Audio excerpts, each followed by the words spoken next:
For my part in this allegory, I'm not going to make the same mistakes my father made. Howard vanished from my mother's life before I was even in it, so when he sent me a letter a few days after Mum's funeral, it was the first I'd ever heard from him. Pity he was dead. Writing from beyond the grave must be a genetic habit in my bloodline. His letter contained a key, instructions, pleas for forgiveness. I figured the dead don't have much use for absolution, so I turned to his prophetic passing, which he inexplicably expected to come any day. Clearly averse to explanations, my father preferred to leave directions to a bank on Mayfair I'd never even heard of. In that bank was a safety deposit box in his name, and myself as executor. Of course, I went, as he knew I would. I discovered that despite the evidence, he'd been legally declared dead almost 30 years ago, and so the old book and collection of notes I found had, in the eyes of the law, been mine all this time. My father's instructions were to burn the documents, raise no further questions. But that was his error. No man's immune to the shameful trappings of curiosity, and my humanity got the better of me. The university I taught at was world renowned for two things: physics and linguistics. I represented the first, and the man who stood for the second was stumped by my recent acquisition. The book was indecipherable. The notes, however, showed a location somewhere in uninhabited northern Greenland. It took me almost a year to book the last flight I'd ever take. As I watched civilization disappear along with Heathrow, I realised my father had disappeared 3 decades ago, almost to the day, and I considered in turn what it was that I was leaving behind. We landed on a strip of ice a few feet wide, and within minutes I was pulling away on a chartered boat, beginning the 12-hour journey that would lead me into my past.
can you hear me?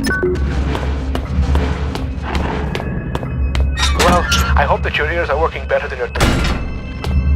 You have turned on the light at the end, beginning and middle of the tunnel, but some things remain shrouded in darkness.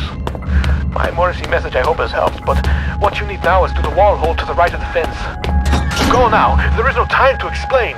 Well, in fact, time is one of the few things we have in abundance down here. Most surprises are spoiled by such catty curiosity. My memory is like something with a great many small holes. We shall be needing to perform some minor demolition work so that we might one day meet again. For this task, we shall require the use of a large, earth-eating metal monster, and that monster is thirsty for juice from the place where things are kept. Those holes in my mind are increasingly gaping. You cannot breach the inner sanctum of the place of storing. The entryway is blocked. So what if the squashy material between my ears is squashier than most? I may not be perfect like a hanging picture, but my words are wise and backed up by time. A pox on both your brain cells. Try as I may, you must think that I deceive you with my admittingly cunning ways. As far as my eye has seen, our rocky grave extends, and yet you cast away my help like you would a puppy, freshly rolled in its own feces. I hope that your warped sense of morality is better company than I, because now it is all you have left.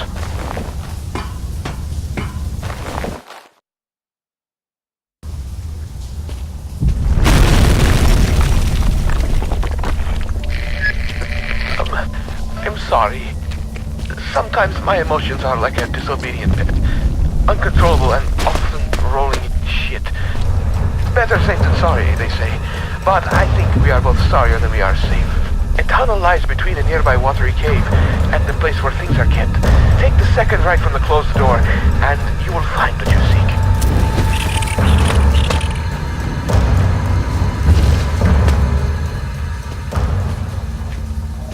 Now you should find yourself in the watery cave of conversations past, with a tunnel above you from times ahead. In this tunnel, for both our sakes, be careful, not curious. I have already spoken to you about the cat, and repeating myself is not only out of the question, but out of the window and climbing down the guttering. There are spiders in the tunnels that love to suck on the humany fluids, so do not disturb the walls. They are fragile like the china vase.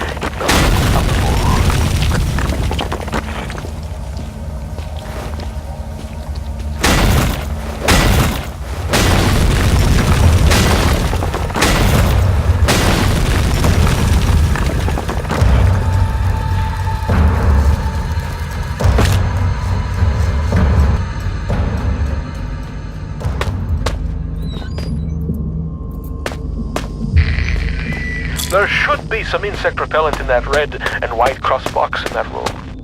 Just in case those spiders found your flesh delicious. How does my brain flesh know your fluids are leaking? Because the red tricked you.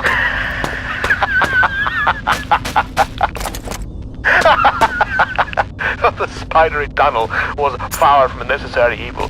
More so, it served as a well-deserved punishment. You thought my mind had been lost to the ravages of time, but poetic justice has struck with a sonnet, eight-legged baptism of fire.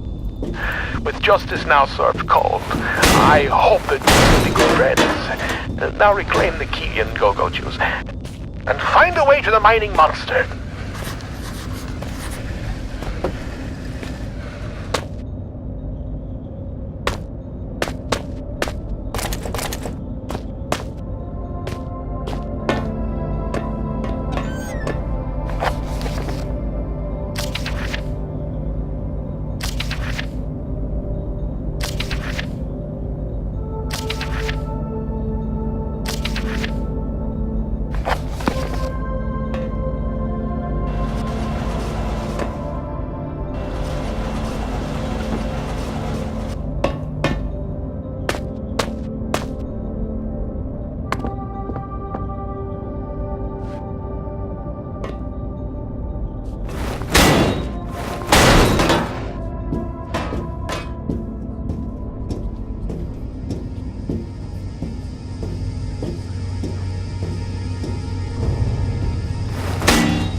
find the truth behind all this mystery and think it will set you free. But truth is relative, and relatives cannot be trusted to bring good gifts. What you seek lies in the shadows beyond this collapsing of the sky, and if you look closely, so do I. A century of days have passed since I saw this area last. It was something before. I took them on a wild poultry chase. They ended dead. They came from out the big metal door, but after all my years, I moved and gazed for. Hide and seek turned to seek and hide, and I buried them here beneath the solid rock sky.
My remaining ear to the ground, I hear your trembling Tootsies padding towards their final destination. Things come to those that wait, whether they want them or not, and soon I think your wait will be over. The great metal door in reality is calling you, just as the Reaper beckons me forward. I look forward to finally greeting you. I only hope I need not greet the Reaper man first.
Unless my friends lie somewhere near you now.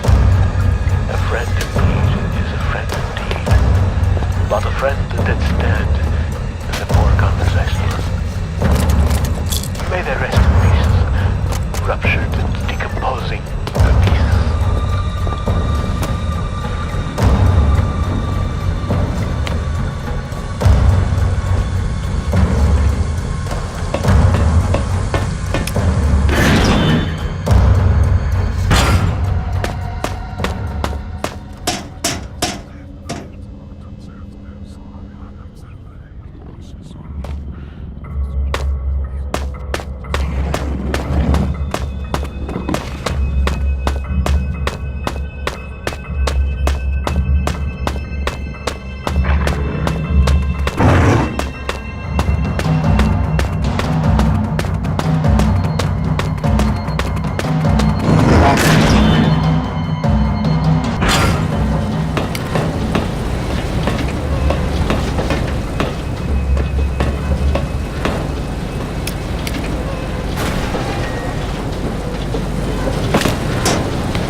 the engraving etched in the back of my mind can compare to the sight you must be seeing. Now power has returned. I wish I could be there with you, but circumstances do not allow for such frivolity. Maybe soon there is something you can do about that. But tell me, are there ever melted conveyances without journey in the rock room? I think I know where they lead. It is some kind of heaven or a utopia.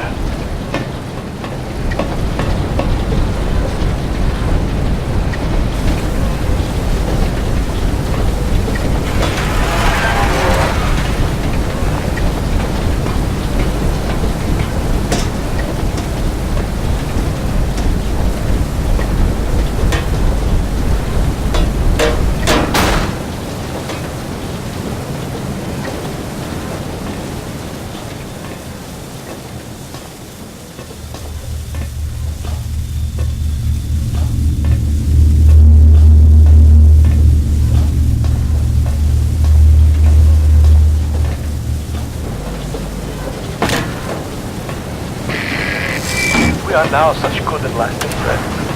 I have gifted you with my love. Perhaps you could gift me with something. After all, the laws of politeness would be shattered if you were to appear at my party without a gift. Poor Red is so hungry. He could eat both the horse and the young, rippling stable hand. Sadly, pony flesh is so hard to come by in these parts, and man meat is so bland. Your eyes on a scurrying rodent. Would you deliver the crunchy feast by way of a final meal?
While you hunt for those delicate, melt-in-your-mouth mousy morsels, there are places you should not go, for fear of death. The Reaper lives here, just like you and I. And just like you and I, he must ingest the living flesh of those less fortunate than him. There is a small place that I do not want you to visit. Even Odysseus has overwhelmed my small, decaying mind. Some bad things have flowed from my mind and through my pen. The brilliant blue ink itself seemed to turn into blood into my grace. And by the way, should you turn peckish, red is at its finest sautéed with a little engine oil.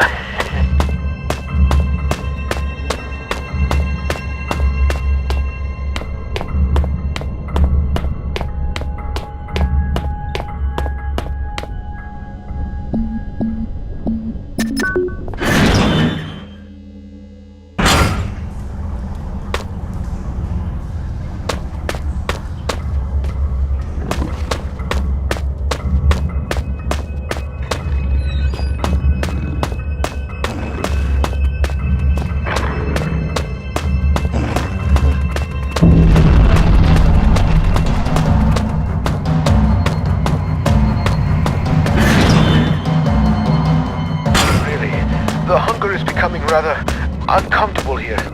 How far away are you? You cannot be far. I am held captive by a wall of stone in the northeast of the mine. As in any drama, there are many roles to be played.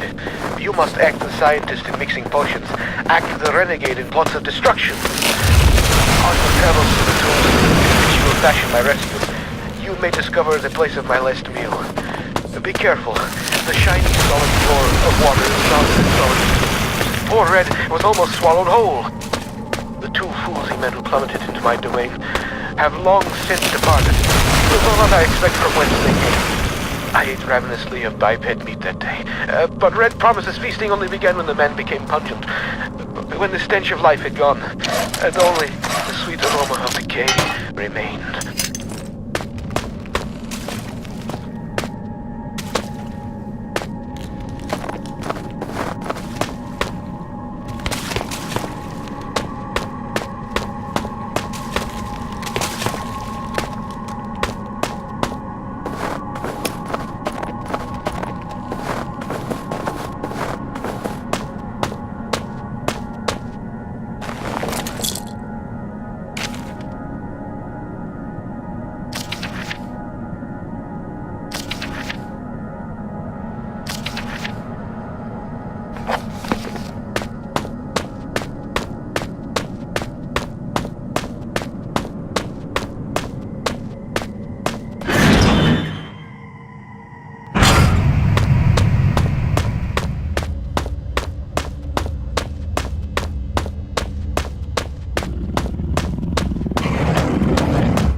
My brain can barely imagine the feats of action man-like heroics you must be performing to save old Red.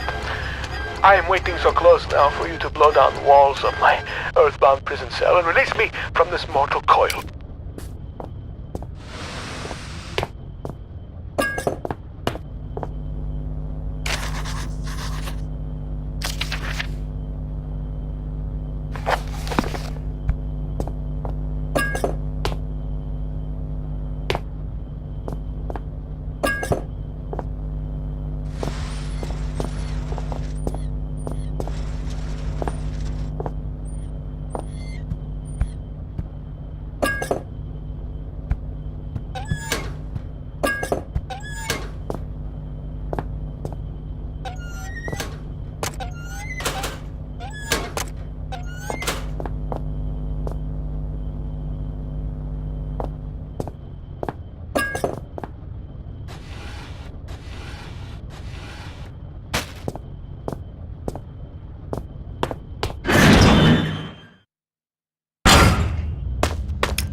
Where are you, my shiny knight? Have you really made it this far? I wait, and yet the pot never boils. I remain trapped in my den of iniquity. Perhaps the gods have toyed with me once more, sentenced me to yet more years in this place of eternal nightlight. But now, maybe my ill advice has ended you. Have you rung death's doorbell? Please don't leave poor Ren all alone once more, like all the others.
Good evening.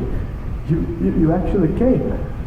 There is much that should leave my throat box now, but words elude me. You came, you are so pretty, but I have been bad.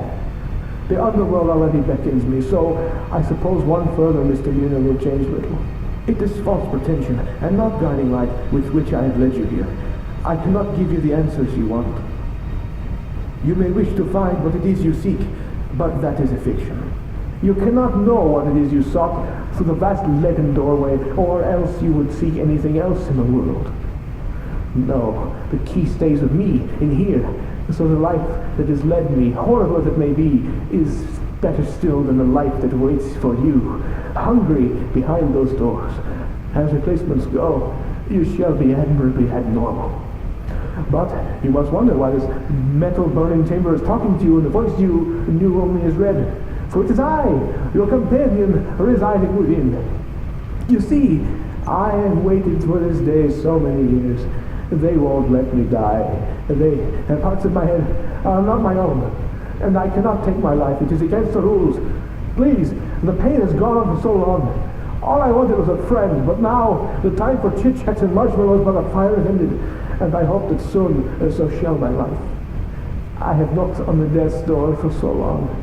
Please, let him invite me in for tea.